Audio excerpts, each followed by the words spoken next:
안녕하십니까. 오늘 조금 전에 사회자로부터 소개받은 허경원이라고 합니다. 안녕하십니까. 오늘 설명의 순서는 여러분들이 이제 통합재개발, 단독재개발 이런 여러 가지 것들에 대한 의견들이 주민 각자의 의견은 다르다고 생각합니다. 달라질 수 있다고 생각하고요. 그래서 오늘 그 설명드릴 내용은 뭐냐면 기본적인 여러분이 사업하는 방식이라든가 그다음에 전체적인 이 사업을 진행하는 방법이라든가 하는 것들을 저희 나름대로 생각하고 있는 객관적인 견해로 이렇게 의견을 좀 말씀드릴 내용이고요.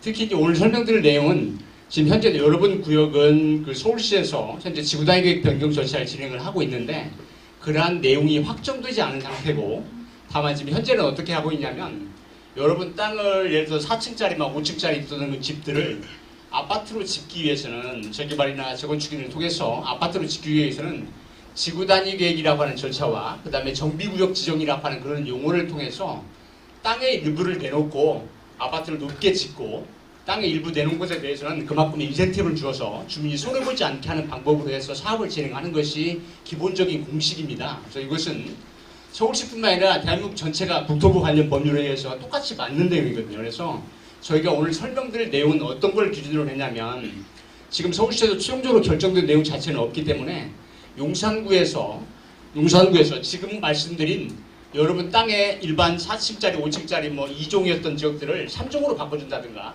2종을 더 높은 층으로 바꿔준다든가 하는 용도 지역을 상향한다고 했을 때 이거 하나만 꺼줄 수 없나요? 히터?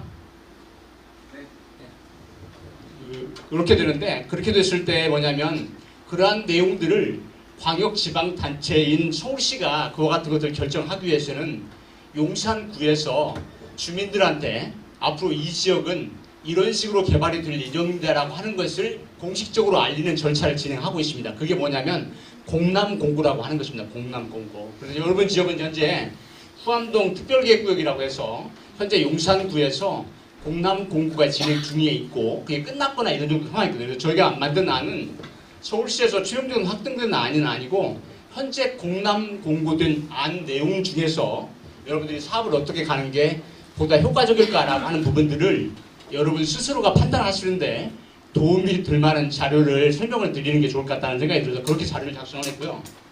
두 번째는 이제 다음 장 넘겨줘보세요.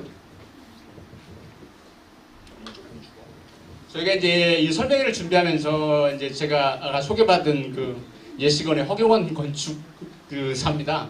설계사인데 지금 현재 제가 이제 여러분들이 지구단위 계획이라고 하는 것을 현재 공감을 하고 있죠. 서울시 올라가면 서울시 위원회 심의를 받게 될 텐데 도시건축 공동위원회라고 하는 곳에서 심의를 받게 되고 저는 현재 서울시의 도시건축 공동위원회 위원을 하고 있고요. 건축위원, 그 다음에 교통행정평가위원을 하고 있고 여기서 이제 실속통합계획이라고 하는 것들을 서울시가 많이 하고 있죠. 재개발 재건축할 때 거기에 이제 총괄건축부라고 하는 실속통합계획관 MP라고 하는 제도가 있어요. 그래서 뭐냐면 계획안을 만들 때 주민이 생각하는 안이나 그렇지 않으면 용역업체가 만든 안이 도시적인 측면에서 분석이라든가 사업적인 측면을 봤을 때 전체적으로 총괄을 하는 건축가를 한 명을 지정을 해요. 그래서 제가 현재 서울시의 실속통합계획하는 현장 중에 5개 구역에 현재 MP를 맡고 있습니다. 총괄 건축가를 맡고 있어요. 그래서 이제 그런 위원회 활동이라든가 그런 것들을 통해서 서울시 정책 방향이나 이런 부분들은 좀 여러분께 설명드릴 수 있을 것 같은 생각이 들어요. 그리고 이제 저희가 다음 장 저희 회사가 이제 저희는 강남에 있는데 뭐냐면 저희가 가장 크게 한 단지는 9,000세대 정도 되는 단지를 설계해서 현재 이사를 가고 있고요.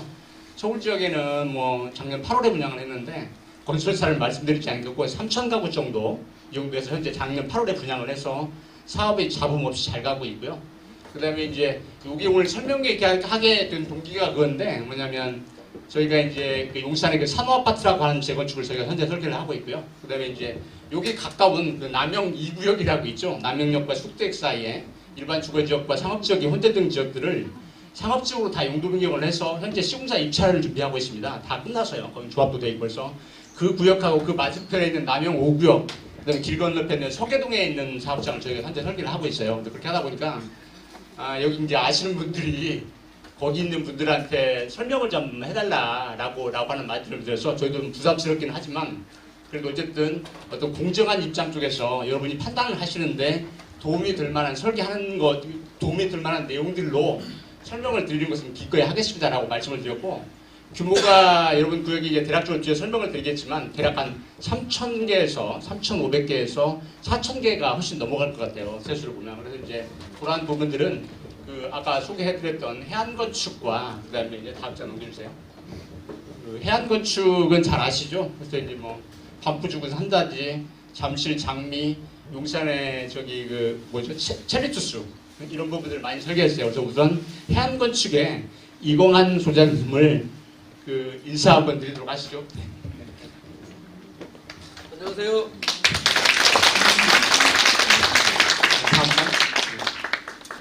그 다음에 이제 다음 넘겨주세요.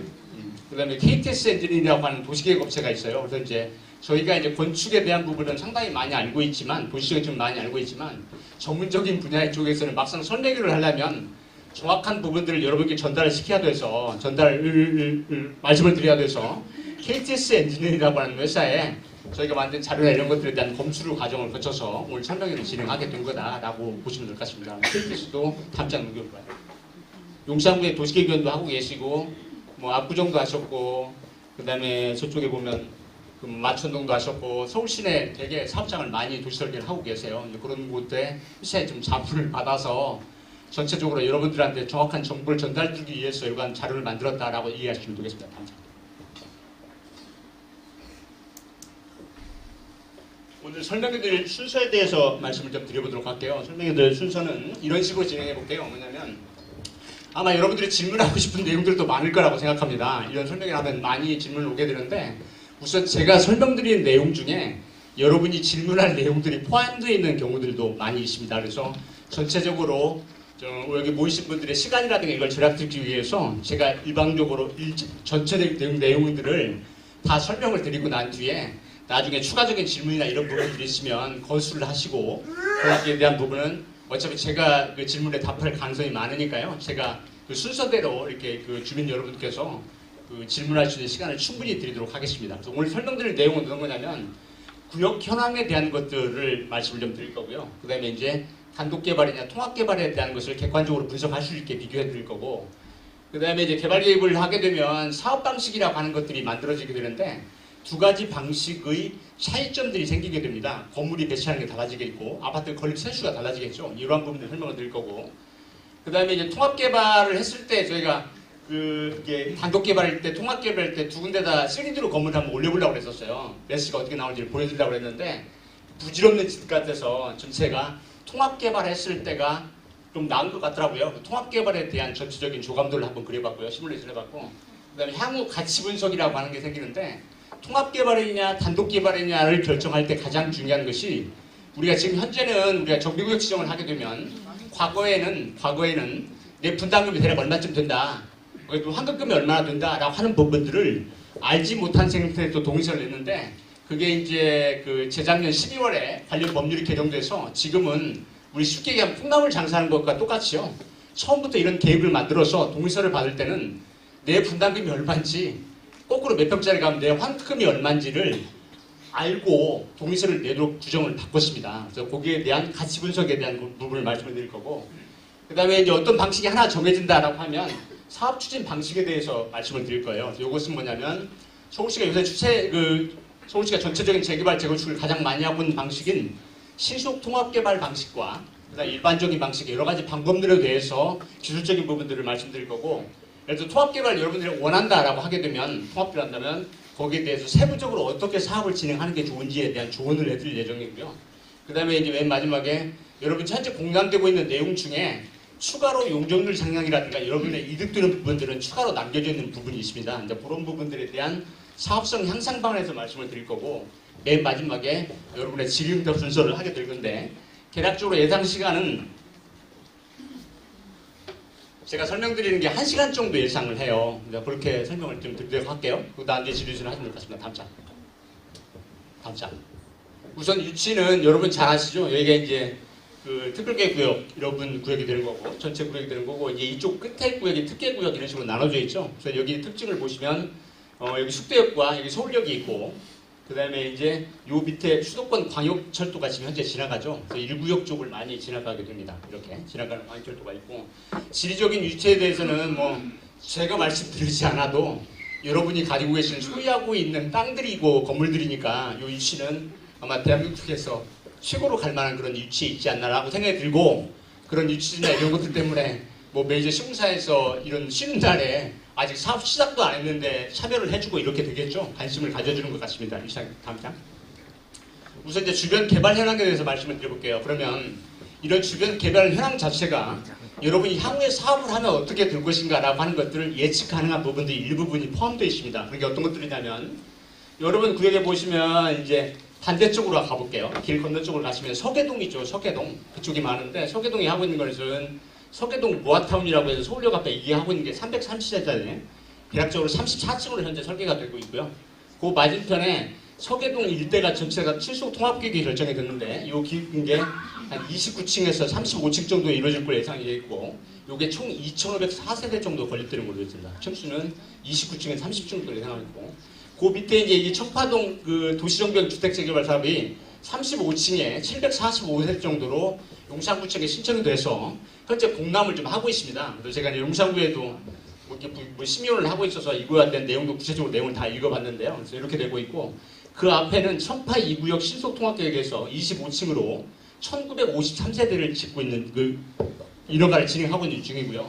그 다음에 그 앞에 보면 이제 청파 1구역이라서 25층에 697세대, 그리고 저희가 설계하고 있는 남영 2구역, 남영역과 숙주역 사이에 통째로 하나의 상업지 용도 바꾼 것이 지상 34층, 최고 높이 120m로 해서 이렇게 아파트를 건립하고 있고, 그 맞은편도 남영 5구역이 용적률 800%로 현재 이렇게 건물 설계를 현재 진행하고 있습니다. 이렇게 돼 있고, 이제 여러분이 서울역을 기준으로 해서 우측으로 가시면 이게 보면 아시는 것처럼 특별계획구역 동자동 공공주택지구가 있죠. 여기 그 지금 현재 이제 뭐 진행 상황에 대해서는 제가 설명드리지 않아도 주민 여러분 잘 아실 것 같으니까 설명드리지 않을 거고, 여기에 정부에서 발표한 LH하고 국토부하고 서울시에서 발표한 그런 내용을 보면 준주거지역으로 용도지역을 상향해서 층수는 2,410세 정도 짓고 층수는 40층으로 발표를 했습니다.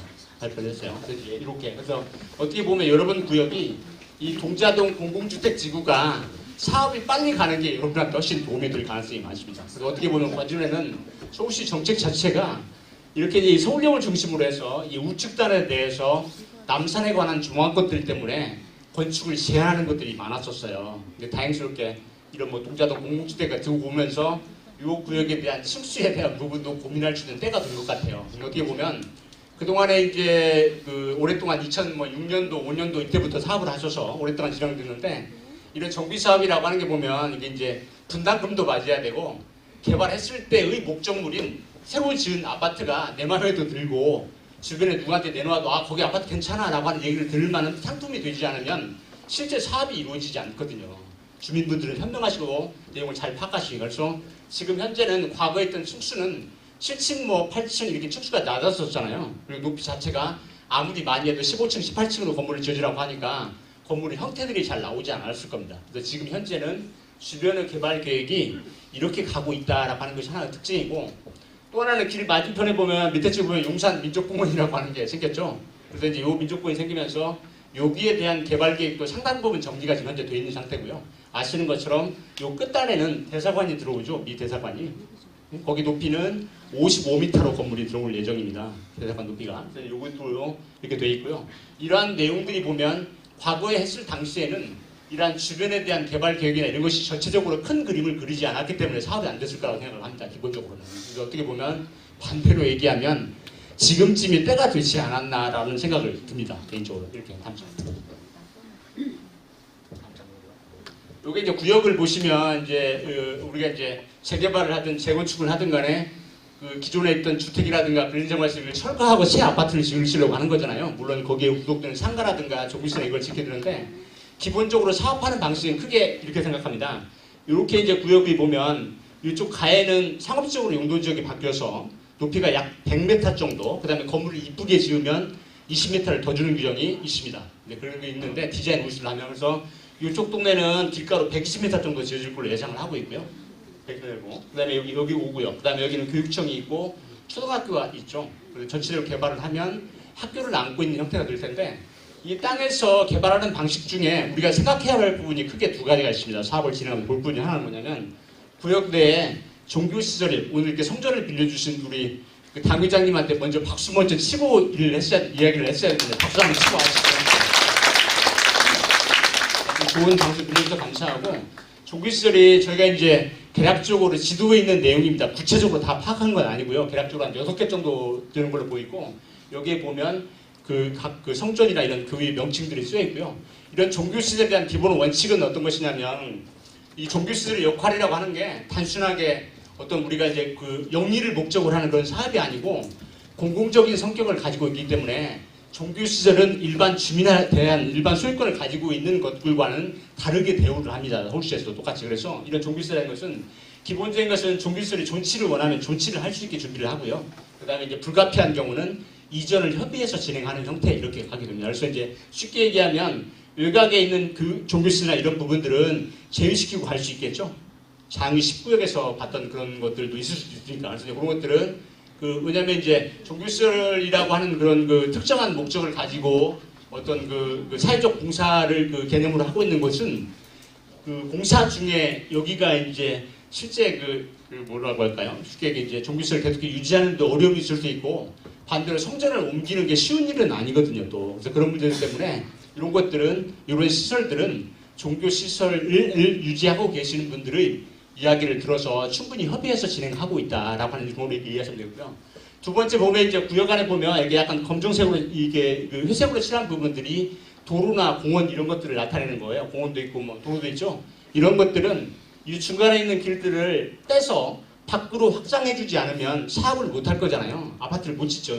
그래서 이런 부분들은 도로는 가운데 있는 길을 다 모아가지고 밖에다 신설을 하고, 거기에 대한 것은 무상으로 서로 교환할 원칙으로 하고 있습니다. 양쪽이 무상을 하는 거예요. 무상을 서로 교환하는 거예요. 다만 이제 교환을 할 때 이 땅에 있는 땅이 가운데 땅은 싸고 가의 땅은 비쌀 수 있잖아요. 쉽게 얘기해서. 그래서 그것은 감정평가를 해서 합니다. 돈으로. 감정평가를 하면 돈으로 되겠죠? 이렇게 하는 것이 기본적인 겁니다. 그래서 이 땅을 정리하는 방법은 여러분들이 사업 방식을 이렇게 따로따로 하든 통합으로 하든 간에 그러한 문제들은 앞으로 풀어나가면서 해결할 일인데 이게 복잡하지 않다. 그리고 왜냐하면 이와 같은 것들은 재건축 재개발이 여러분 처음 하는 거 아니잖아요. 기존에 워낙 많이 해봤고 거기에 대한 노하우도 많이 가지고 있기 때문에, 서울시랑 정책하시는 분들이 그렇다는 거예요. 많이 가지고 있기 때문에 그러한 부분들은 합리적으로 해결할 관련 법률이 많이 정비가 돼 있다. 과거에는 예를 들어서 국공유지나 이런 부분들도 선호 교환될 때 어떤 거는 되고 어떤 거는 안 됐었어요. 지금은 그런 부분들이 내놓는 만큼 해줘야지라고 하는 그런 것들이 객관적으로 형성이 돼서 이와 같은 법이 현재는 제대로 정비가 되어 있다라고 이해를 하시면 되겠습니다. 감사합니다.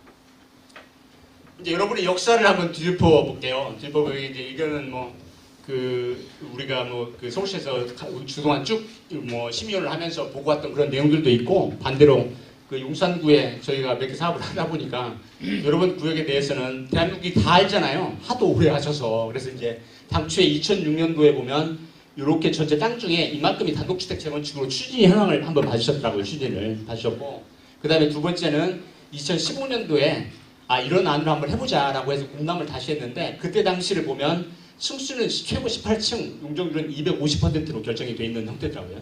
그 다음에 여기 이제 세부적으로 들어가면 뒷장에서 설명을 드리겠지만, 전부 다 18층을 하는 게 아니고 낮은 놈도 두고 높은 놈도 두고 하는데 가장 높은 게 18층이라는 뜻이에요. 그러면 이제 평균적으로 한 13층 하나, 5층짜리도 있고 7층짜리도 있고 18층짜리도 있어야 13으로 숫자가 층수가 나와야 되니까 이제 그런 것들로 결정이 되어 있었고요. 이제 이러한 요인들이 보면 이제 지금 현 시장님이 아니고 전임 시장님이었을 때 대부분 행한 것들이라서, 그동안은 과거에는 주택 공급보다는 보존을 목적으로 하는 사업이 훨씬 많았다고 볼 수 있겠죠. 근데 지금은 이제 주택 공급이 많이 되지 않고 집값이 많이 폭등해서, 얼마 전에 오세훈 시장님 보도한 내용처럼 아직도 주택 공급을 많이 해야 된다라는 쪽으로 보도를 하신 것 같아요. 그래서 그런 것들하고 기준을 맞춰서 주택 공급을 늘리기 위해서는 가장 좋은 방법이 뭔지 아세요? 간단합니다. 층수 올려주고 용적률을 더 주면 되는 거예요. 그럼 건립하는 세수가 많아질 거고, 건립하는 세수가 많으면 조합원분들이 가져가는 분을 제외한 나머지 아파트들을 일반 분양을 하거나 임대를 짓거나 이렇게 해서 수익을 가져오고, 조합원들은 그런 것들을 통해서 수익을 가져오면 되고, 서울시는 주택을 늘리면 되잖아요. 쉽게 얘기해서. 그것도 가능하면 여러분 땅처럼 좋은 위치에 있는 역세권에 하는 게 더 중요하겠죠. 사실은 그런 곳에 더 그러한 시설들이 필요하니까 주택이 더 공급이 필요하니까 그래서 이런 정도로 가고 있는데 지금 현재 공람하고 있는 안은 지금 설명드릴 오늘 전체적인 내용과 같은 건데 이거는 2023년도에 현재 공람하고 있는 내용입니다. 공람하고 있는 내용은 층수는 이게 층수는 두 가지로 구분을 해서 했었어요. 하나는 뭐냐 이렇게 조각 하나 내고 조각 내서 세 개로 별도 개발한다라고 할 때는 가장 높은 게 18층 그 다음에 용적률 250% 종족구하고 변화가 하나도 없죠. 옛날하고 하나 조건이 더 있습니다. 조건이 뭐냐면 여러분들이 다 같이 하겠다라고 통합을 하겠다라고 하면 그때는 층수를 가장 높은 걸 30층 그 다음에 가장 낮은 거 그 용적률은 같은데 평균 층수라고 하는 것은 몇 층을 했냐면 뒷장에 설명을 드리겠지만 23층을 해놨습니다. 23층 얘는 13층이고요. 그리고 거꾸로 보면 이 18층과 30층을 비교해보면 두 배가 조금 못 되죠. 이렇게 되죠. 이런 것들이 지금 현재의 조건을 만들어 놨다는 거예요. 이 뜻은 뭐냐면 이렇게 하든 의사결정을 하는 것은 주민들이 하시는 거거든요. 소유자분들이 하시는데 소유자분들이 어떤 선택을 하든 간에 문호는 개방해놓되 의견에 따라서 하겠다라고 하는 것입니다. 그래서 그러한 의견들에 대한 것은 뭘로 표현하냐 나 이렇게 해요 저렇게 해요 라고 서로 싸워봐야 아무 의미도 없고요. 법률이 정한 동의서로 하는 겁니다. 동의서를 더 많이 가져오는 사업으로 해주는 거예요. 쉽게 얘기해서. 이게 주민 의사잖아요. 법적으로. 그래서 이렇게 해서 진행하면 될 것 같아요. 그래서 기본적인 것은 현재 공람하고 있는 안은 두 가지 안으로 공람을 하고 있고 요거에 대한 최종 결정은 서울시 도시건축공동위원회 심의 통과하면서 최종 층수가 나올 거예요. 근데 거기에 대해서 나눠지겠죠. 그래서 이제 기본적으로 이 입안의 취지 자체는 뭐냐면 단독으로 개발을 하면 이것 따로 따로따로 계획을 하게 되면 쉽게 얘기해서 이런 그 서울역과는 이게 이제 국가 그 상징거리가 됩니다. 상징거리가 돼요. 상징거리가 이제 예를 들어서 남영 5구역 같다. 길 건너편에 숙대역이다라고 하면 숙대역적으로 10m가 밀려서 건물을 지어야 돼요. 길을 넓히고 국가 상징적인 거리를 표본을 만들려고 하니까 그런 것들이 다 기술적으로 다 정리가 되어 있는데 그런 부분들 때문에 이런 한강에서 남산 쪽을 이렇게 이 국가 상징거리인 서울역 앞에서 그 용산으로 가는 길 있잖아요. 그런 거리에서 남산을 보는 것들을 더 많이 개방해 줄 수도 있겠죠. 본칙으로 찍고 통합으로 하면 다 맞춰서 할 수 있으니까. 근데 단독 개발한다고 한다면 그런 것들이 주민 여러분들한테 이익이 어떻다 그걸 떠나서 나중에 개발해놓고 도시적으로 제대로 만들었네 라는 얘기를 듣지 못하니까 그래서 통합 개발을 유도하는 거라고 저는 해석을 하고 있습니다. 아마 제가 이제 위원도 하고 있지만 그 취지 자체가 그런 식이고 다른 곳 여러분과 유사한 다른 것들도 대부분 다 그렇게 많이 하고 있습니다. 쉽게 얘기해서 모아타운을 한다라고 하면 뭐 예를 들어서 따로따로 하면 이종 다 합쳐서 하면 300%의 용적 300%의 층수 제한 없어 이렇게 인센티브를 따로 줌으로써 주민 여러분들이 판단할 수 있는 기회를 드리는 거죠. 그건 이제 판단을 그렇게 하는 거고. 다음자.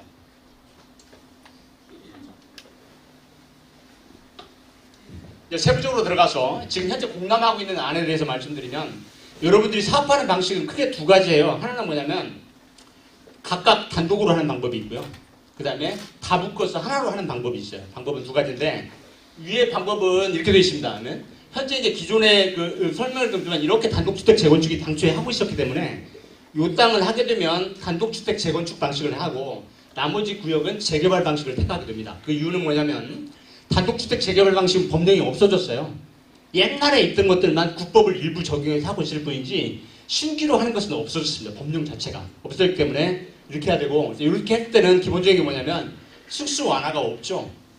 18층, 평균 13층 하는 거고요. 네, 용적률은 250% 각각 할 수 있는 거고 요새 이제 전체의 사업구역을 보면 일반 주거지역이 1종, 2종, 3종이 있잖아요. 3종이 제일 좋죠. 아파트 층수 제한이 없고 용적률은 250에서 300까지 할 수 있다라고 하는 게 3종이니까요. 이게 좋은데 원래 종지역의 1종, 2종으로 되어 있고 2종 7층으로 되어 있는데 요 용도지역은 완화하지 않습니다. 단독 개발했을 때는. 통합 개발을 하게 되면 층수를 완화해주고 용적률은 250, 층수를 30층을 해주는데 이게 종상향이 있어서 2종 7층을 2종 일반 주거지로 올려줍니다. 그 이유는 뭐냐면 과거에 이제 그 길 건너편에 청파동 조금 설명을 드렸었죠. 거기 25층으로 되어 있잖아요. 청파 1구역, 그다음에 청파 100구역이. 그 이유는 뭐냐면 거기에 이제 정비구역 지정된 시기가 지금보다 한참 전이에요. 대략적으로 한 3년쯤 된 것 같은데, 그러니까 이제 위원회 심의를 했으니까 3년 된 것 같은데 그 지역을 할 때는 2종 일반 주거지역의 층수가 25층까지밖에 안 됐었어요. 지금은 2종 일반 주거지역의 층수가 없어졌어요. 층수는 마음대로 해라. 이렇게 바뀌었거든요. 그래서 이제 여러분 지역이 2중으로 가면서도 용적률을 250에 층수를 30층 갈 수 있는 거죠. 층수제 연습에. 그래서 아마 이제 나중에 이제 청파동이나 이런 지역들도 예상을 해보면 사업을 진행하면서 시공자가 선정이 되고 지금 거기까지 못 간 걸로 알고 있는데 그래서 시공자가 선정이 되면 나중에 설계 변경한다고 할 것 같아요. 층수 30층, 35층 한다고 하겠죠. 왜냐면 저희가 하고 있는 서계동 거기도 34층인데 쉽게 얘기해서 네? 여기 그 남영도 저희가 하고 있는 그 현장도 34층 하고 있잖아요. 쉽게 얘기해서. 근데 25층 한다고 하겠어요. 쉽게 얘기해서. 근데 거기도 아마 설계 변경할 걸로 예상이 들고 이렇게 하는 단계가 있고요. 다음 장.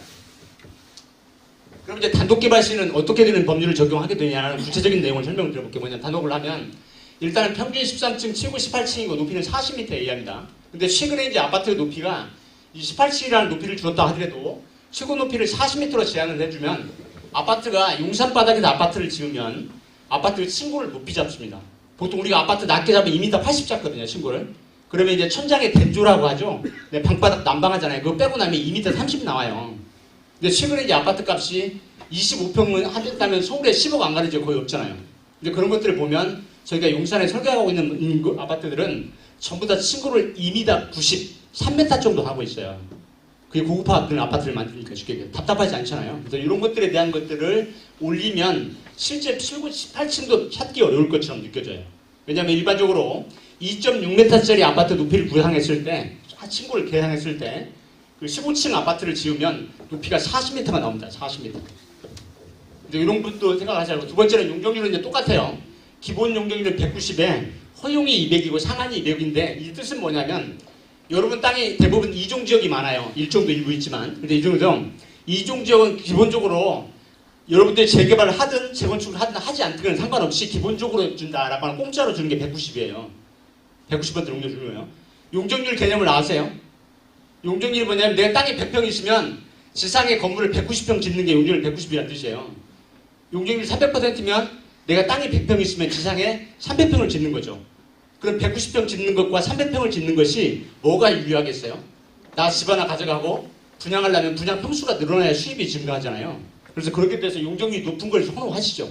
대부분 다. 그래서 이제 거꾸로 이제 정비 사업을 하면 모든 정비 사업의 조합이 사업 시행자가 조합이시잖아요. 조합원들이 법인을 만드니까 만드는 것이 목적이 뭐냐면 용적률을 높게 받고 싶은 게 1번이에요.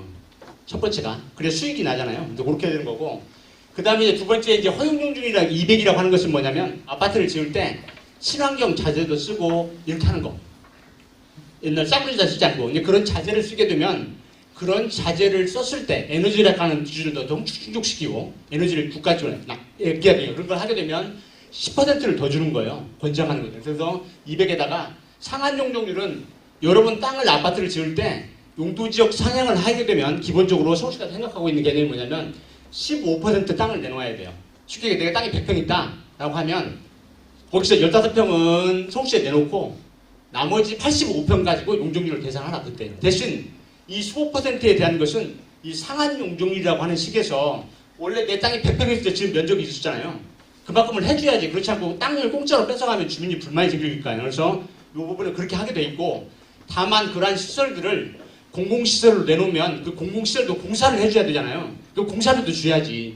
거기다가 조금 이익이 생겨야 할 거 아니에요. 그래서 그러한 부분들을 합쳐서 250%까지 갈 수 있다라고 하는 게 기본 산식입니다. 이것은 전국이 공통입니다. 전국 공통. 이렇게 보시면 될 것 같고요. 그 다음에 단독주택 재건축을 하면 이제 첫 번째 고려할 사항들이 뭐냐면 재건축 초과이익 환수가 된다는 걸 고려하셔야 돼요. 단독주택 재건축을 하게 되면 초과이익 환수는 과거에는 3천만 원을 초과하면 분담금을 냈죠. 늘어난 금액의 50% 정도를 분담금을 내서 이게 이제 그 전에 그 서울시 개발 부담금이 실제 부과된 현장들이 꽤 많은데 그게 많지는 않은데 이제 그 현장들을 보면 평균적으로 조합원 1인당 내는 금액이 2억 4천이나 2억 5천 정도를 냈었어요. 이제 반포나 이런 지역은 그보다 몇 배 높았죠. 개발이 컸으니까.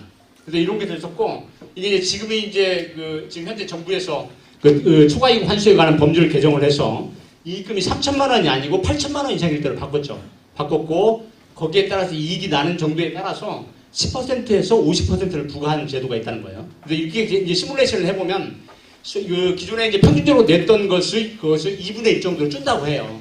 이거는 이제 보도자료에 나왔던 내용입니다. 여기 있는 내용은 법령적인 내용이고요. 아까 금액을 말씀드린 것은 인터넷에 있는 보도자료에 나온 내용이다라고 보시면 될 것 같아요. 이렇게 되고 두 번째는 뭐냐면 이 아파트를 짓게 재건축을 초과 이익을 환수를 하는데 저걸 하게 되면 기본적으로 장기 보유한 사람은 깎아주는 조항이 있어요. 그러다 보니까 어떤 사람은 나 장기 보유라고 동의서 늦게 내고 그냥 깎아주니까 낼게 쉽게 얘기해서 이런 부분들이 생길 수 있어서 동의서 받는데 애로를 겪을 수 있다는 것이 하나의 단점이고요. 세 번째는 뭐냐면 임대주택에 관한 것에 말씀드리면 임대주택은 단독주택 재건축은 법령에 해당이 없습니다. 근데 보통 이제 서울시 인허가를 하면 대부분 5% 정도 임대아파트를 요구를 합니다. 서울시 인허가를 하면 정도 요구가 되고 요거에 대한 것은 용적률을 5%를 조금 더 줘요. 세입자 주라고 쉽게 얘기해서 이런 제도를 현재 운영을 하고 있고 그 다음에 이제 법적 상한이라고 해서 하는 부분들은 저 뒤에서 설명을 드리겠지만 이렇게 하는 방식이든 어떤 방식이든 간에 용적률이 현재 250%까지 할 수 있는데 금년 1월 19일 날 관련 법률이 개정돼서 어떻게 바뀌었냐면 당초에는 재건축만 300%까지 할 수 있었어요. 그럼 250% 갔으니까 나머지 50% 늘어나는 것에 대해서 반절은 분양, 반절은 임대 하는 게 소형주택입니다. 그게. 그러면 이제 그게 일반적으로 이제 분양가로 계산을 하면 이제 일정한 금액이 됐을 때 그 수익이 생기는데 용산에는 무조건 그거 하면 이득이 생기니까 다 하는 거예요. 쉽게 얘기해서. 그거에 대한 구체적인 수치는 제가 말씀을 드리지 않겠습니다. 그래서 이런 게 있어요. 그래서 이것도 300%까지는 갈 수 있어요. 이렇게 각각 하셔도. 그래서 여기 금년 1월 19일에 관련 법률 개정에서 과거에는 재건축 밖에서 300%를 못 갔는데 지금은 재개발도 가는 걸로 관련 법률이 바뀌었습니다. 1월 19일날. 이해하셨죠? 그래서 이제 딱 다 똑같아졌다는 거예요. 용적률 자체는. 이렇게 보시면 되고 3차. 통합해서 개발하면 이렇게 되겠죠. 다 통합하죠. 그럼 이게 통합하는 개발은 여기 있는 단독주택 재건축 방식은 현행 방식의 법령이 없어져 버렸기 때문에 다 묶어서 통합 재개발 방식으로 가는 겁니다. 방식 자체가. 방식 재개발하고 요걸 하면 똑같습니다. 용적률치는 190, 200에 상한 250이고 기부채납 15%고 다만 용도지역이 2종 7층에서 2층으로 바꿔줍니다. 층수가 더 훨씬 높이 올라가겠죠. 쉽게 이런 것들. 이게 바꿔줘야 30층을 지을 수 있잖아요. 쉽게 얘기해서. 이런 것들이 바뀌게 되고 요거는 이제 그 재개발이니까 그 초과이익 환수 제도는 받지 않습니다. 초과이익 환수. 이익이 얼마 나면 세금 내는 건 없어지는 거고 이건 이제 그 다음에 아까 얘기했던 조합운동에 좀 유리해지겠죠. 장기 보유했냐? 조금 분야에 따라서 금액이 달라지는 차이가 없기 때문에 이런 동의나 이런 데 유리할 걸 보고 이게 이제 재개발을 하면 임대주택을 짓도록 하는 규정을 하고 있어요. 전체 세대수의 15% 임대주택 짓도록 하는 부분이 있습니다. 이 부분이 이제 아까 이쪽 한 구역에 얘기한 단독주택 재건축의 임대아파트 대략 5%와 10% 정도 차이가 나죠. 그것을 어떻게 하느냐? 이걸 사갈 때는 토지하고 건축비를 다 줍니다. 여기 토지비라고 하는 것은 감정에서 나와요. 용산에 이제 감정하면 뭐 8천만 원도 나오고 막 나오던데 그래서 이제 그런 감정가를 주게 되고 그다음에 이제 건축비는 표준 건축비라고 해서 쉽게 얘기하면 500만 원 줍니다. 500만 원. 이 정도 주는 거고요. 대신 이제 아까 얘기했던 그런 세금을 안 내니까 그거는 양쪽을 견주시면 되겠잖아요. 여기는 구체적인 수치는 제가 말씀드리지 않고 그 다음에 용적률 300% 가는 것은 동일합니다. 1월 19일 관련 법률이 바뀌었으니까 이렇게 이해하시면 됩니다. 다음 장. 저희가 이제 두 가지를 그려봤어요. 이게 단독 개발하는 방법, 통합 개발하는 방법 두 가지 도면을 그려봤는데 아마 이제 지난번에 1차 설명한 자료는 저희가 약간 봤습니다. 솔직히 말씀드려 내용은 봤고 그때 이제 설명했던 내용 중에 보면 어떤 부분이냐면 이게 단독 했을 때는 아파트를 배치해 보니까 용적률이 안 나와서 배치가 건물이 안 되니까 용적률을 250%를 못 찾는다라고 하는 설명 내용이 있더라고요. 근데 그건 사실 맞지 않거든요. 아파트 빡빡하게 넣으면 찾지 왜 못 찾겠어요. 거기다 이제 최근에 관련 법률이 바뀌어서 이렇게 이제 아파트가 한 동이 있으면 앞동 뒷동 뛰는 거리가 법으로 정해져 있어요. 그걸 보고 인동거리라고 부르는데 이 인동거리가 기존에 이제 0.8배였었어요. 건물을 100m를 짓는다. 80m를 떼었어야 된다고요. 앞동하고 뒷동이. 근데 그 규정이 2분의 1로 바뀌었습니다. 그러니까 이제 아파트가 빡빡하게 사는 것은 여러분들이 결정을 하시고 불편하다, 옆집에 들여다보인다라는 건 여러분이 결정을 하시고 관련 법률을 그렇게 완화시켜 놨기 때문에 여러분 땅에다가 이렇게 아파트를 다 깔으면 용적률은 250분 정도 나와요. 이 정도 깔면. 해주가. 이 정도 깔면 되고 여기는 똑같이 저희가 양쪽을 똑같이 비교를 해놨는데 여기는 15층부터 18층이고 약 3,300세대 정도가 지어지는 걸로 보이고요. 용적률을 243%를 적용했는데 이 세대수에 대한 개념은 그냥 저희 인문대로 만든 거예요. 여러분들이 큰 평수 많이 간다면 세수가 줄겠죠. 같은 용적률에서. 그 다음에 세수를 작은 평수를 많이 만들자라고 하면 세수는 늘겠죠. 근데 거기에 따라서 달라지는 것 같은 의미는 없고 어쨌든 최고 층수를 18층으로 깔으면 이 정도 아파트가 나오더라라고 하는 것들이 개념이고요. 다음 장. 요게 이제 30층으로 앉지는 않아요. 30층.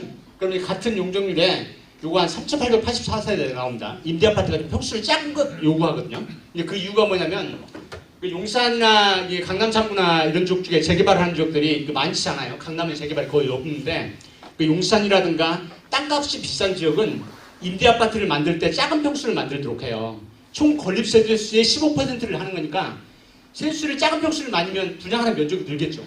큰 평수를 임대아파트를 많이 밀면 분양 평수가 줄을 거고요. 세수로 하는 거니까. 그래서 용산은 여기 이제 남영 2구역에 저희가 정비구역이나 본설계를 하면서 그렇게 진행을 했는데 땅 한 평이 1억 넘어요. 1억. 그러면 예를 들어서 서울시에서 여기 있는 임대아파트를 사갈 때 땅값이 예를 들어서 1억이다라고 하면 우리 이제 다른 지역, 강북이나 이런 데 가면 임대아파트 3개 살 수 있거든요. 여러분 아파트 하나 사는 값이면 땅값이 워낙 높으니까. 그래서 이 용산이나 이런 지역에 짓는 것은 국가에서 예산을 투입할 때 그 금액을 최소한 시켜서 공급을 늘리는 게 좋잖아요. 그래서 작은 평수를 더 많이 짓기를 원합니다. 이렇게 세부적으로. 그런 것들을 저희가 이제 기술적으로 내용을 알고 있기 때문에 그래서 세수 차이가 조금 나는 겁니다.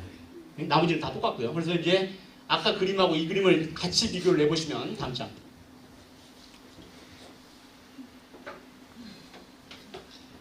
이 좌측에 상단에 있는 게 이제 단독으로 각각 그 200 이렇게 짓는 안이고요. 요거는 이제 통합해서 짓는 안이에요. 여기 색깔 칠해진 것을 보면 이게 색깔 칠해진 게 아파트잖아요. 쉽게 얘기해서. 그러면 여기 봤을 때 이렇게 짓게 되면 아파트가 이렇게 이런 식으로 지어지겠죠. 이렇게 같은 거리에. 그럼 여기 아파트는 30층 짓고 뭐 28층 짓고 이런 식으로 지니까 인동거리가 완전히 다르겠죠. 쉽게 얘기해서. 그런데 이 거리를 보면 이게 이제 그 단독 개발했을 때는 인동거리가 18m에서 29m 정도 나올 걸로 예상하고요. 앞동하고 뒷동하고 거리가. 그 다음에 이렇게 따로따로 짓게 되면 인동거리가 50m에서 80m 정도 나올 걸로 예상해요. 근데 이러한 계획들이 뭐가 중요하냐면 지상에 아파트만 짓는 게 아니라 지하에 주차장도 만들어야 되잖아 우리가. 그러면 그게 이제 공사비로 들어가는 부분은 우리 지출에 해당되는 부분이고 거기서 아파트를 분양해서 얻는 가격은 수입에 해당되는 부분인데 이렇게 아파트 동수가 많으면 지하 주차장 파는데 애로가 생기겠죠. 아파트 밑은 다 내려야 되니까 기둥을. 그러면 이제 이런 것들은 쉽게 얘기하면 지하층 면적을 만들 때 이건 면적이 되게 커지겠죠. 주차 한 대를 만드는데 예를 들어 12평이 필요하고 한 15평이 필요하겠죠. 이제 보통 주차 한 대를 만드는데 13평 정도가 필요해요. 주차 한 대를 만드는데. 그러면 이제 아파트가 다 있으면 이게 면적이 늘겠죠. 지하 면적이. 요걸 면적이 줄겠죠. 쉽게 얘기해서. 지상에 아무것도 없으니까 간격이. 이런 것들이 기술적인 부분에서 엄청나게 많은 금액 차이를 가져온다는 거예요. 왜냐면 공사비도 지금 많이 올랐잖아요. 이런 것들을 종합적으로 검토해서 여러분들이 해야 되는데 그래서 이제 여기 보면 뭐 인동거리가 불편하고 또 그러면 차지하고 이런 기술적인 면에서 상당한 부분의 차이를 가져오게 된다. 지하철 동선도 이거 훨씬 원활할 거잖아요. 쉽게 얘기해서. 차 돌기도 쓸 거고. 이런 것들이 큰 차이점을 가져오게 된다는 거예요. 실제 사업을 해보면. 다음 장. 저희가 이제 다음 장. 저희가 이제 이게 30층으로 했을 때, 최고 30층으로 했을 때 이게 3D 시뮬레이션을 해본 거예요. 이거 뭐 요새 시스템들이 잘 돼 있어서 회사를 대부분 뭐 이렇게 좀 어려운 규모가 있는 회사 이런 거 만들고 금방금방 만들거든요. 근데 만들었는데 이게 보면 이 정도 동각을 가져와요. 근데 이제 18층짜리 하는 안도 만들까 하다가 너무 굳이 만들 필요가 없어 보이더라고요. 굳이 여러분들이 판단하시는데 돈만 들으면 돼요. 그래서 이 정도 건물 매수가 나올 걸로 예상이 돼요. 이걸 정리해봤어요. 표로 정리를 해보면 단독 개발하고 통합 개발 방식 두 가지 방식이 있겠죠. 첫 번째 층수는 13층, 18층이고요. 가장 높은 건 18층, 평균 13층이죠. 이쪽은 이제 평균 23층, 최고 이거 죄송합니다. 이게 잘못된 30층입니다. 30층. 저기 오타났네요. 이게 30층이고요. 이게 종은 1, 2종이고 종상향이었고 이거는 2종 일반적으로 한 단계 종을 상향해준다라고 하는 거고. 그 다음에 용적률은 똑같습니다. 똑같고. 초과이익 환수는 여기는 있고요. 여기는 없고요. 임대아파트는 5%고 여기는 15% 정도 예상을 하고 있고요. 그 다음에 이제 세입자 보호대책 여기 있습니다. 네? 여기 있고 양주 다 있고 초과 용적률 확보로 300% 가는 거 이것은 이제 관련 법률이 바뀌었다고 말씀드린 이거에 의해서 여기도 300%까지는 할 수 있습니다. 여기도 할 수 있습니다. 건폐율은 이렇게 지면 바닥에 위에서 딱 사진을 찍었을 때 바닥에 깔려 있는 공간을 나타내는 게 건축 비율이라고 해요. 근데 거꾸로 이제 이 수치가 낮으면 낮을수록 공원이 많아지겠죠. 땅바닥이 많아지니까. 그래서 이렇게 되면 이건 건폐율이 한 35% 정도 예상되고 이건 20%, 18% 정도 예상을 하고 있어요. 이렇게 보고 있고 그 다음에 단지 밀도는 동간거리가 여기는 18에서 29m고 요거는 50에서 80m 정도 되니까 동간거리는 이게 좀 유리하겠죠? 주차장 면적에서도 유리할 거고요. 공사도 유리할 거고. 그 다음에 이제 그 서울시나 용산구에서 어쨌든 두 가지 방법을 제안을 했잖아요. 주민 여러분이 결정하시라고. 하나는 뭐냐면 승수 낮게 하고 짓던가 단독으로 하시던가 다 모아서 하나로 짓던가 결정을 하라고 하시는 거잖아요. 근데 그거에 대한 부분은 뭐가 부합되는 거 아는 여러분 아시겠죠? 판단해 보시면 될 것 같고. 그 다음에 이제 종전 사용 비용이라고 하는 게 있어요. 이거 하다 보면. 왜냐면 종전 추진이 있을 수도 있겠죠. 그래서 이제 단독으로 가시면 조합이 100% 수기를 해야 되는 거고. 그 다음에 이제 통합으로 가게 된다고 한다면 종전 사용 비용은 총회 안건으로 상정해서 인정 여부를 결정해줘요. 그래서 이제 쉽게 얘기해서 적법하게 사용한 추진위의 비용은 대부분 보상을 한쪽으로 합니다. 그렇게 해야 합리적이죠. 그분들도 잘못한 게 없잖아요. 주께서. 시대적인 상황이 맞지 않은 거죠. 지금은 시대적인 상황이 여러분이 개발할 수 있는 여건이 제 생각에는 맞다고 생각하거든요. 여건이 됐다고 생각하거든요. 이런 것도 있는 거고. 그 다음에 입주 단지 가치가 달라지겠죠. 이 부분에 대해서는 소유자 여러분이 인근 부동산 가서 물어보세요. 그게 가장 빠른 방법입니다. 여러분이 판단하시는 거이지 제가 뭐라고 설명드리기는 그렇습니다. 그런데 전체적으로 보면 저희가 이제 그 도시나 뭐 이런 뭐 건축이나 이런 부분들을 그 전체적으로 보기 때문에 서울시 전체를 보기 때문에 이런 쪽에 보면 통합 재개발 방식이 조합원 여러분들한테도 월등하게 유리한 걸로 나올 거다라고 생각을 합니다.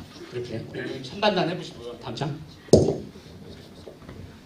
예, 더 정리하면 인동거리는 18, 19, 여기 50, 80, 층수는 18층, 30층, 그 다음에 인동거리 이렇게 되겠죠. 남은 수익권을 이렇게 보시면 되겠습니다. 이건 설명. 네.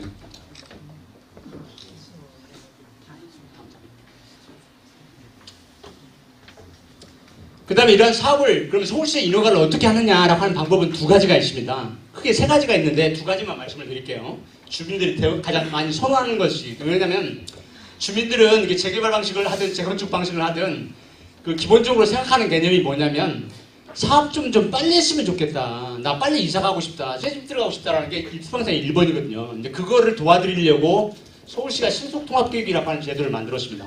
그래서 저도 이제 아까 말씀드린 것처럼 우리 해안에 이제 이공환 소장님도 뭐 서울시에 MP를 많이 하세요. 촉발건축가로 몇 개 단지를 맡고 계신데 저도 5개 단지 MP를 맡고 있잖아요. 그래서 기본적으로 하고 있는 게 뭐냐면 어떻게든 빨리 해가지고 주민이 나 우리 신속통합기획을 해서 재개발하겠다, 재건축하겠다고 신청을 하면 2년 안에 여기 땅에다 몇 층 짓고 그 다음에 용적률 몇 층에 몇 %에 세수 몇 층 지으라고 하는 걸 빨리 결정해드리고 싶어요.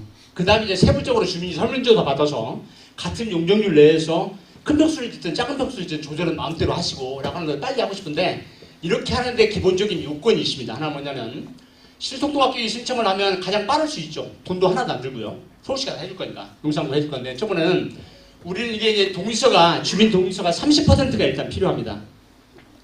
기본이 필요하고 두 번째는 단독주택 재건축이 기존에 추진이 승인이 나 있다고 들었어요. 그래서 그 추진이 나 있는 것은 해산이 필요합니다.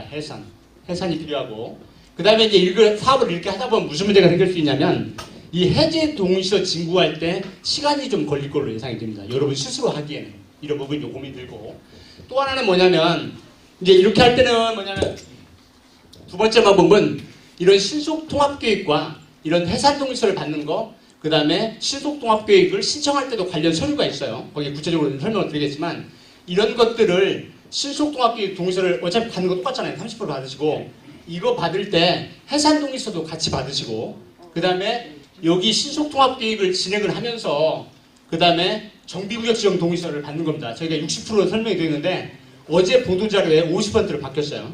어제 바뀌었습니다. 그래서 우리가 그 전에 자료를 만들기 때문에 수정을 안 하는데 그래서 면적은 2분의 1인데 50%를 받으니까 결국은 해제 동의서 50% 받는 거나 이거 받는 거랑 다 똑같잖아요. 동시에 3개 받아버리면 되거든요. 쉽게 얘기해서. 어차피 동의서가 있어야 되니까. 그래서 이렇게 하는 것들을 하는 방법이 있고 이와 같은 것들을 진행을 하면서 해제 동의서 이거 진구하는데 똑같이 양쪽 다 시간이 걸릴 수 있잖아요. 그래서 이제 어떻게 하냐면 이렇게 신속통합계획을 신청을 하는데 주민 제한형을 만들면 동의서 이런 지금 6개월 정도 걸리는 기간 동안에 신청 도서를 만들었다 다 제출을 해가지고 하면 속도가 더 빨라지겠죠. 계획에서. 약간의 비용은 들겠죠. 이런 것들에 대한 것들을 두 가지 방식이 있습니다. 이렇게 사업 가장 빨리 방식이에요. 다음 장.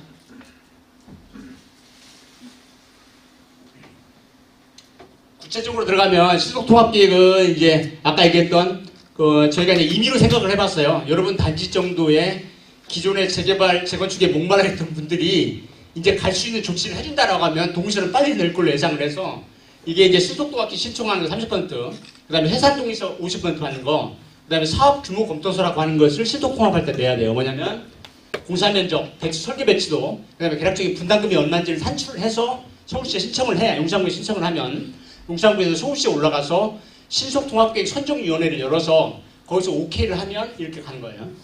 이제 이렇게 오케이 가는데 이 서류 만드는 거 약 한 6개월 정도 예상을 했고요. 그 다음에 나머지 구간은 신속통합계획을 하면 서울시에서 선정위원회를 엽니다. 선정위원회. 저도 선정위원회 위원인데 뭐냐면 이제 신속통합계획 선정위원회를 열잖아요. 관련 서류 만들려서 선정위원회까지 열리는데 보통 한 달에서 1.5개월 정도 걸리고 그 다음에 이제 이 신속통합계획을 선정이 됐다라고 하면 예산이 배정되기 위해서 예산 심사를 받아야 돼요.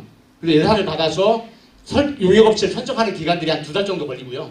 그 다음에 이제 이 용역업체가 선정되면 총괄건축가라고 하는 신속통합계획가를 선정을 합니다. 그리고 선정이 되고 그 다음에 이제 1개월 정도 지나면 안을 만들어 갖고죠. 이런 기간들을 이렇게 하고 그다음 나머지 이제 쭉 이런 절차를 가게 되는데 나머지는 공통입니다. 똑같습니다. 양쪽. 그래서 이쪽에서 이제 주민 제한형 신속통합계획 자문을 하는 방법은 동의서 받는 건 똑같아요. 거기에 여기에 이제 이런 그 사업규모 검토서를 만들 때 정비구역적 도서를 다 만들어서 관련 부서 협의하고 신사계획 통합계획을 여기 있는 앞다는 기간을 없애는 겁니다. 쉽게 얘기해서. 이렇게. 그럼 이제 끄끄리 얘기해서 조합원이 해산동의서와 구역수정 동의서 50%를 걷는데 여기는 수정이 되어 있네요. 50%를 수정하는데 6개월은 된다고 하면 그 안에 도서가 다 돼 있겠죠. 쉽게 얘기해서. 이런 절차를 진행하는 것도 하나의 방법이다라고 말입니다. 그래서 기본적으로 생각하고 있는 것은 여기 이제 서울시가 신속통합계획을 하게 되면 기본적으로 그냥 아무것도 없이 이렇게 간다라고 했을 때도 보통 20개월에서 24개월 안에 정비구역 지정을 해주려고 노력을 합니다. 엄청나게 노력을 해요. 하고 그 다음에 이와 같은 방법으로 가면 약간은 기간이 단축되겠죠. 여러분이 다 도면 만들어도 되니까 약간 비용은 들지만 이런 방법들을 두 가지 방법 중에 하나의 방법을 채택하시는 게 가장 합리적일 거라고 생각이 듭니다. 다음 장. 이 통합지 이런 것들을 진행을 하면 뭐냐면 주민 의사를 모으는 방법인데 의사를 모으는 방법은 합법적이어야 되고 합리적이어야 되고 그렇거든요. 그래서 이런 것들을 이제 조언을 해드린다면 어떻게 하냐면 이제 그 지난번에 1차 설명회를 한번 하셨고 오늘 저희가 이제 2차 설명회를 뭐 이렇게 요청을 하셔서 하게 됐는데 이렇게 했는데요. 그래서 이제 주민 설명회가 끝나고 나면 여러분 스스로가 단독할 건지 통합할 건지 마음을 정하셔야 되죠. 이 마음 정하는 방법은 뭐냐? 다 필요 없어요. 동의서로 하는 겁니다. 동의서 어느 쪽이 빨리 걷어서 어느 쪽이 여기를 빨리 내느냐라고 하는 것들이 법령적인 걸 차지하게 된다는 거예요. 그래서 이렇게 되고 그러면 이제 이거 어떻게 할 때는 어떻게 하냐? 기본적으로 가칭 통합 추진을 하겠다라고 하면 가칭 통합 추진위원회를 구성을 해서 이렇게 여러분 개발구역이 1구역, 2구역, 3구역, 2, 3구역 있잖아요. 그럼 구역에 이렇게 네모진 칸을 그려서 구역별로 안배를 해서 여기 구역은 몇 명 이런 식으로 안배를 해야 구역별 안배를 해서 한 100인 정도로 가칭 추진위원회를 구성을 하셔야 됩니다. 이렇게 하셔서 거기서 이제 그 추진위 판단해서 우리 단독으로 가자. 그렇지 않으면 통합해서 가자라고 하는 의사결정을 해가지고 그러한 내용들을 주민한테 안내문으로 공개를 해야겠죠. 쉽게 얘기해서. 그래야 정통성을 가질 수 있으니까. 이런 그런 방식으로 생각하고 이게 되면 이제 정비구역 지정을 위한 업체를 선정하면 되잖아요. 왜냐하면 도서 만드는 사람. 그래서 도시설계업체가 토지용객이라고 해서 도로 공원 같은 거 설계하는 사람. 그 다음에 그 건축사무소. 그 다음에 배치계획, 경관계획. 그 다음에 행정용역사라고 하는 것들은 보통 정비업체라고 흔히 부르죠. 근데 그 공식 정비업체가 아니라 가칭 단계에서 행정용역만 해주는 업체를 뽑을 수 있어요. 요금 비싸지 않게. 근데 그게 이제 과거에는 불법이었는데 작년 2월 달에 대법원 판례가 나와서 관련 법률이 개정돼서 이러한 영역도 행정용역만 한다. 서류 만들어주고 하는 간단한 영역을 한다 하더라도 정비사업 면허를 가진 자만이 재건축 재개발은 가능하다라고 판례가 나와서 법령이 그 뒤에 6개월 후에 개정됐습니다. 이렇게. 그래서 작은 업체는 도움을 받을 수 있고 그 다음에 아까 말씀드렸던 이러한 서류를 만들 때 신속통합계획을 신청하는 것도 마찬가지고 주민 제한형 신속통합계획을 하는 것도 마찬가지고 추정분담금이라고 하는 걸 주민한테 알려줘야 되니까 내가 아파트 새로 가면 몇 평 갈 때 분담금 얼마? 나 환급비 얼마 알려줘야 되니까 그걸 알려주기 위한 약식 감정평가사를 선출을 하게끔 돼 있어요. 이렇게. 근데 저희가 해도 되고 쉽게 얘기해 정비업체가 해도 되고 주민 스스로 이 감정평가 해도 돼요. 해도 되는데 이제 거기에 대한 공신력이 없겠죠. 적어도 감정평가사가 종부가치 새 아파트를 지으면 동향 남향에 따라서 가치를 분석하는 것들을 해서 이렇게 하면 되겠죠. 그래서 이렇게 하는 정찰을 진행을 하시면 될 것 같고 이러한 업체들을 여러분들이 선정한다 하면 돈 없잖아요. 외상으로 하시고 만약에 이렇게 일을 진행하다가 사업이 안 되면 돈 안 준다고 계약을 하셔야 맞습니다. 왜 그러냐면 주민은 예를 들어 어떤 용역업체나 이런 거하고 객관적으로 비교를 했을 때 용역업체는 쉽게 얘기해서 전문가고 선수들이고요. 주민들은 훨씬 선량하다고 법령 체계를 보고 있거든요. 체계 자체가. 그래서 이런 조건으로 선정을 하셔서 도움을 받는 것도 하나의 방법이다라고 하는 걸 말씀드리고 있습니다. 이게 세부적인 절차에 대한 것은 이렇게 되죠. 정비구역에서 신청하고 실속계획 자문하고 정비구역 정하고 추진 설립하고 이렇게 가겠죠. 그래서 이제 정상적인 것은 어쨌든 추진이나 조합이 설립이 되고 난 뒤에 정상적인 설계업체, 정비업체는 그때 가서 새로 뽑는 거예요. 다 지금 했다고 해서 얄짤 없는 겁니다. 주택에서. 그때 이제 공식적인 업체를 뽑을 수 있고 이렇게 뽑을 수 있는 근거는 뭐냐면 조합이 지금은 가칭 단계잖아요. 이게 공식적으로 추진 설립을 받거나 조합 설립이 인가가 되면 추진은 기초자한테 등록을 하게 되고 세무서까지 다 등록을 하게 되잖아요. 이 조합은 법인이 되는 거잖아요. 이 법인이 돼야 의결에 관한 것을 법률적으로 적용할 수 있습니다. 그 전에 적용하는 의미가 없어요, 법률적으로. 그래서 이렇게 진행하시면 되고 이러한 과정이 거치면 시공사를 뽑고 그 다음에 이제 건축교통통합심의를 받아서 사업시행 인가받고 이런 절차를 진행하시면 될 것 같아요. 이렇게. 그 다음에 이제 최근에 나온 정책들이나 과거에 있었던 것들 중에 사업성 향상 방안에 대해서 말씀을 드리면 우선 이제 서울시가 이제 그 일반적으로 300가구 이상이면 아파트를 좀 이쁘게 지으라고 하는 것이 특별건축구역입니다.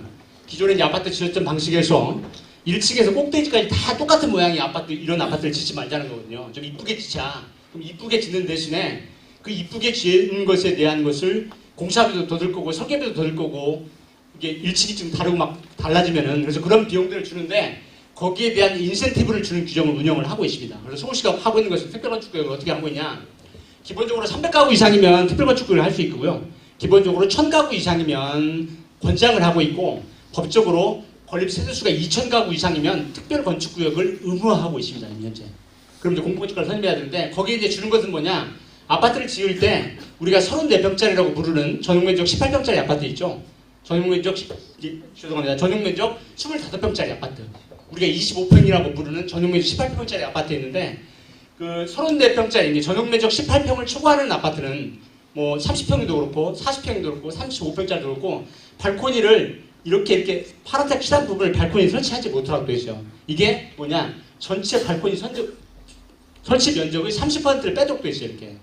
그래서 기존에 지었던 아파트들 보면 작은 방이 아들 방이 너무 작습니다. 그래서 특별건축구역을 하면 이 발코니들을 다 할 수 있게 해주는 거예요. 이게 약 34평짜리 아파트 기준으로 4평 차이가 납니다. 4평. 실사용 면적이. 차이가 많죠? 대신 그만큼 인센티브를 주면 쉽게 얘기해서 분양가가 3천만 원이다라고 하면 4평이면 실사용 쓰는 공간이 생기잖아요. 거기에 들어가는 비용도 약간 생기겠지만 그렇지만 거기에 대한 비용은 월등하게 차이가 나요. 그거는 인근 부동산에 가서 물어보시면 아실 겁니다.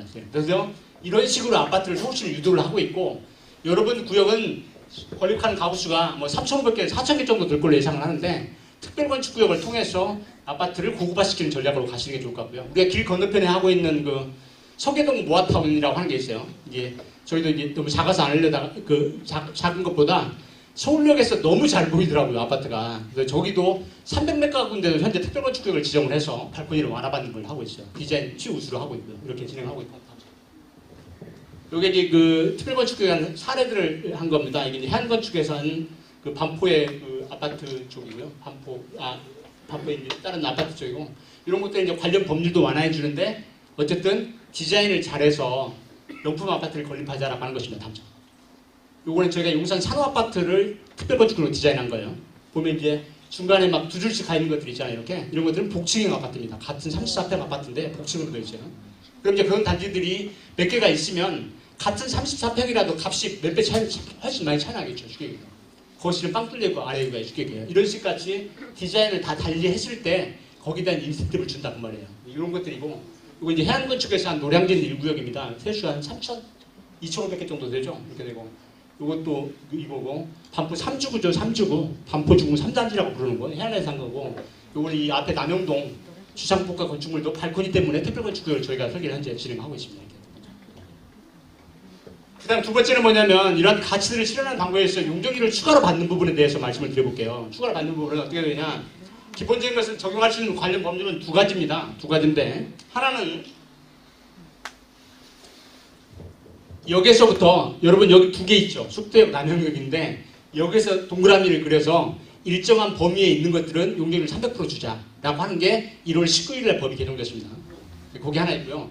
두 번째는 뭐냐면 여러분이 통합으로 재개발을 하게 된다고 한다면 그전에는 재개발일 때 소형주택 250에서 300으로 가는 법률이 없었는데 이것도 똑같이 1월 19일 날 법률이 개정돼서 이것도 300%를 할 수 있어요. 그러면 결국은 이렇게 할 수 있는 역세권 또는 재개발 소형주택 용적률 상한을 두 개 다 할 수 있으니까 그거는 최종적으로 이러한 관련 법률이 개정되면 시행령이 1월 19일 날 바뀌었으니까 거기에 보면 그런 세부적인 내용들은 조례에 결정하도록 되어 있어요. 여기에서 몇 미터 떨어질까지 해줄 것이냐 이런 거 같은 거. 어디까지 해줄 거냐라고 하는 것들은 조례에 결정하는데 보통 이제 서울시 일반적인 형태를 보면 시행령이 나오고 난 뒤에 조례를 만들 수 있잖아요. 그러면 대략적으로 시행 시기가 한 6개월쯤 뒤에 대부분 시행을 해요. 세부적인 수치가 나오겠죠. 그래서 어떤 것이 유리한가를 따져서 여러분들이 하시면 되고 이러한 계획을 하는 데 있어서 가장 기본적인 것은 뭐냐면 층수가 18층 가지고는 거기다 아파트를 더 넣으면 어떻게 될까요? 그런 답답한 부분이 생기겠죠. 그래서 어쨌든 이러한 용적률을 추가 확보하든 특별건축구에서 디자인을 우수하게 가든 간에 그러한 것들을 적용할 때는 가급적이면 고층을 유지하고 계셔야 아파트가 폼이 날 거다라고 하는 것들을 생각해 보실 필요가 있다는 거죠. 이런 것들을 이렇게 해서 이제 이런 것들을 이렇게 되죠. 왜냐하면 나중에 이제 여러분들 실제 사업을 하게 돼서 추정분담금이라고 하는 것을 정비구역 지정 신청할 때 나오게 된다고 말씀드렸잖아요. 주민한테 안내를 해드리는데 그런 안내를 할 때 돈이 너무 많이 남으면 400%할 필요 없잖아요. 쉽게 얘기해서 돈이 안 남으면 400% 올리면 되는 거고요. 쉽게 얘기해서 이제 그런 것들은 세부적인 것들을 의사결정을 하실 때 하는데 뭐가 유리하냐는 기본적으로 생각을 하실 필요가 있다는 거죠. 왜냐하면 층수 18층으로 해서 용적률 300% 가면 250% 도면에서도 빡빡한 한계가 보였었잖아요. 근데 그거하고 30층 했을 때 용적률을 올린 거하고 뭐가 다를까라고 하는 생각을 깊이 생각하실 필요가 있다는 거죠. 이게 이제 나중에 재산가치나 이런 것들하고 결부되겠죠. 다음 장. 대략적으로 이제 이러한 것들을 이제 정리해서 말씀드리면 뭐냐면 단독으로 하면 용적률 작다라고 하면 추가 설명드리지 않을 거고 통합으로 하게 된다고 한다면 용적률 또 체계가 바뀌어서 최대 300%까지 가능하게 될 것 같다. 조례가 나와야 알지만 근데 어쨌든 법령이 바뀌었으니까 무슨 인센티브를 주겠죠. 어쨌든 조례를 아예 없앨 수는 없으니까 그래서 그렇게 될 것 같고 두 번째는 통합재개발을 하면 층수를 30층 평균 23층을 주게 되니까 이런 것들이 낫다. 그 다음에 이제 여러분 단지는 지리적인 위치나 그 다음에 상품의 가치를 봤을 때 어차피 명품 아파트 건립으로 가실 수밖에 없잖아요. 쉽게 층고도 2m 80짜리 하는 게 아니라 더 높여서 만드셔야 되잖아요. 가치가. 그래서 이런 부분들에 대한 것은 특별건축구역을 통해서 발코니 완화받고 대신 디자인을 우수하게 가고 이렇게 가는 게 좋을 것 같고요. 그 다음에 어쨌든 이제 규모가 커지면 단일단지가 되잖아요. 쉽게 얘기해서. 그런 것들은 단일단지로 하게 되면 시공사 브랜드를 쓰는데도 훨씬 더 유리하시겠죠. 쉽게 얘기해서. 이제 그런 판단. 그 다음에 이제 이게 보면 특히 여러분 구역은 분양가 상한제 지역이죠.